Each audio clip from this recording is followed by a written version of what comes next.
Baby వంటి cult block buster తర్వాత నిర్మాతలు ఎస్కేఎన్ మరియు సాయి రాజేష్ కాంబినేషన్ లో వచ్చిన చిత్రం చెన్నై లవ్ స్టోరీ. అయితే ఈసారి సాయి రాజేష్ గారు దర్శకుడిగా కాకుండా రచయితగా నిర్మాతగా వ్యవహరించగా సీనియర్ రైటర్ రవి నంబూరి దర్శకుడిగా పరిచయం అయ్యారు. కిరణ్ అబ్బవరం, శ్రీ గౌరి ప్రియ ప్రధాన పాత్రలో నటించిన ఈ చిత్రానికి మణిశర్మ గారు సంగీతం అందించారు. ట్రైలర్ లోనే ఈ సినిమాకు కల్ట్ క్లాసిక్ అంటూ ప్రచారం చేయడంతో ప్రేక్షకుల్లో భారీ అంచనాలు ఏర్పడ్డాయి. ఆ అంచనాలను ఈ సినిమా అందుకుందా ఒకసారి తెలుసుకుందాం. ఈ సినిమాలో నివేదితగా శ్రీ గౌరి ప్రియ నటించింది. అజయ్ త్రిగుణ్ పాత్రలో నటించాడు. ఈ సినిమా కథ వచ్చేసి నివేదిత తన ప్రియుడు అజయ్ 3 సంవత్సరాలు ప్రేమలో ఉంటారు. పెద్దలను ఒప్పించి పెళ్లి చేసుకునే సమయానికి అజయ్ ఆమెను వదిలేసి మరో అమ్మాయి జో కోసం వెళ్లిపోతాడు. ఆ ఘటనతో తీవ్ర మనోవేదనకు గురైన నివేదిత తన స్నేహితులతో కలిసి చెన్నైకి వెళ్లి ఒక కొత్త జీవితాన్ని ప్రారంభించాలని నిర్ణయించుకుంటుంది. అక్కడే ఆమెకు దేవుడు అలియాస్ స్టీఫెన్ శంకర్ కనిపిస్తాడు. ఇందులో స్టీఫెన్ శంకర్ గా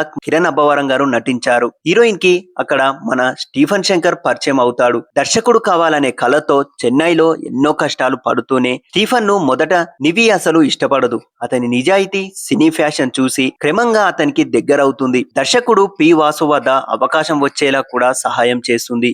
నివి సహాయంతో స్టీవెన్ జీవితంలో ఒక కొత్త వెలుగు కనిపిస్తుంది. ఇద్దరు ఒకరినొకరు ప్రేమించుకొని పెళ్లి చేసుకోవాలని నిర్ణయించుకునే సమయంలో వారి జీవితాలను పూర్తిగా మార్చేసే ఒక అనూహ్య సంఘటన జరుగుతుంది. ఆ సంఘటన ఏమిటి, వారి ప్రేమ కథను ఎలా మలుపు తిప్పుతుంది, మిగతా కథ. ఈ సినిమాలో నటీనటుల పనితీరు చూసుకుంటే ఈ సినిమాలో అందరికంటే ఎక్కువ మార్కులు కొట్టేసింది శ్రీ గౌరి ప్రియే. ఆమె నటన చాలా న్యాచురల్ గా ఉంటుంది. బాధ, ప్రేమ, కోపం, నిరాశ వంటి ఎమోషనల్స్ లో కూడా ఎంతో న్యాచురల్ గా నటించింది. చాలా సన్నివేశాలలో తన నటనతో సినిమాకు బలాన్నిచ్చింది. కిరణ్ అబ్బవరం కూడా తన కెరియర్ లోనే అత్యుత్తమ నటలో ఒకదాన్ని అందించాడు. కామెడీ ఎమోషనల్ సన్నివేశాలలో మంచి టైమింగ్ చూపించాడు. ముఖ్యంగా కొన్ని డైలాగ్స్ ప్రేక్షకులని ఆకట్టుకుంటాయి. గత చిత్రాలతో పోలిస్తే ఈ సినిమాలో నటుడిగా మరింత మెచ్యూరిటీ కనిపిస్తుంది. త్రిగుణ్ పాత్ర నిడివి తక్కువైన కథలో కీలకంగా ఉంటుంది. తన పాత్రకు పూర్తిగా న్యాయం చేశాడు. సిరి హనుమంతు ఫ్రెండ్ పాత్రలో సహజంగా కనిపించింది. దేవి ప్రసాద్, ప్రమోదిని తదితరులు కూడా తమ పాత్రలకు తగ్గట్టు నటించారు.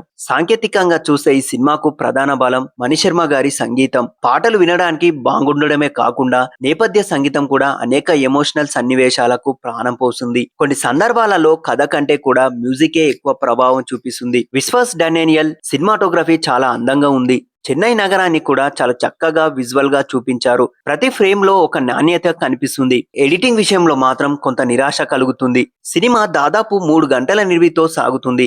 అనవసరంగా లాగిన సన్నివేశాలు చాలానే ఉన్నాయి. కనీసం 20 నుంచి 30 నిమిషాలు తగ్గించి ఉంటే సినిమా మరింత ఆసక్తికరంగా కనిపించేది. దర్శకుడు రవి నంబూరి మంచి ఎమోషనల్ తో కూడిన ప్రేమ కథను చెప్పాలనే ప్రయత్నించారు. కానీ ఆ ఎమోషనల్ కనెక్ట్ పూర్తి స్థాయిలో ప్రేక్షకులకు చేరుకోలేదు. ఫస్ట్ హాఫ్ నెమ్మదిగా మొదలైన కొన్ని సన్నివేశాలు ఆకట్టుకుంటాయి. ఇంటర్వెల్ బ్లాక్ ఆశించినంత ప్రభావం చూపదు. దాంతో సెకండ్ హాఫ్ పై ఆసక్తి కూడా పెద్దగా పెరగదు. ఇక రెండో భాగంలో కథ మరింత బలపడుతుందని భావించిన ప్రేక్షకులు కూడా పెద్దగా కొత్తదనం కనిపించదు.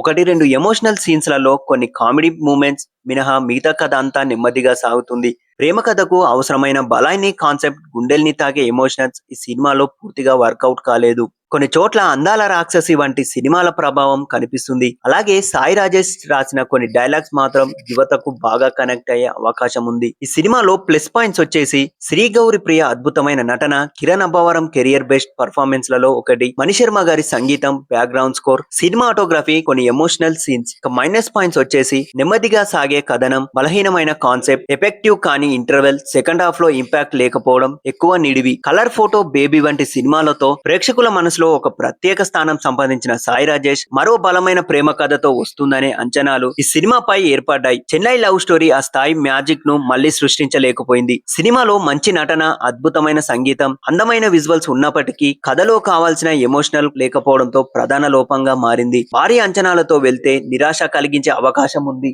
ఎలాంటి అంచనాలు లేకుండా ఒక సాధారణ రొమాంటిక్ డ్రామాగా చూస్తే మాత్రం కొన్ని సన్నివేశాలలో నటీనటులు మరియు మణిశర్మ గారి సంగీతం ఒక్కసారి చూడొచ్చు. బేబీ స్థాయి ఎమోషనల్ మ్యూజిక్ లేకపోయినా నటీనటుల పర్ఫార్మెన్స్ మరియు మణిశర్మ గారి సంగీతం కోసం ఒక్కసారి చూడదగ్గ ఒక రొమాంటిక్ డ్రామా. మరిన్ని అప్డేట్స్ కోసం మా ఛానల్ ని సబ్స్క్రైబ్ చేయండి.